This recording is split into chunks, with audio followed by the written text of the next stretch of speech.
Well, hello there, Greg Barrett with Communico and home of our magic programs, our short videos. Magic stands for make a great impression on the customer. And I know we've done a couple videos that talk about some of the key components within our customer service class. But today I want to talk very briefly about empathy. So if I said to you empathy, you might think what?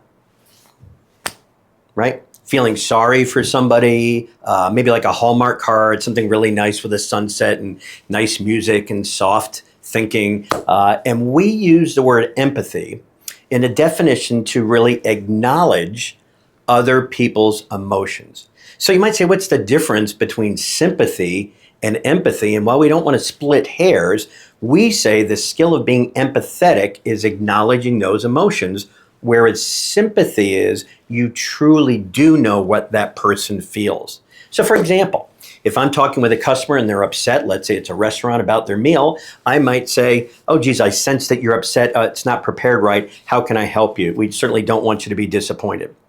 Or if I'm talking with my teenager or my kid, I just say, wow, I sense that you're really, really frustrated with that teacher, or they're frustrated with you.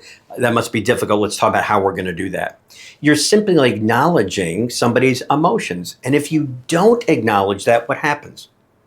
They normally keep going, don't they? Right? And empathy can be positive. We always think of empathy being something negative. Somebody does something well. I can see you're really proud of what you did. That was a great accomplishment. I see that you're happy the way you did that. You did a great job on that project.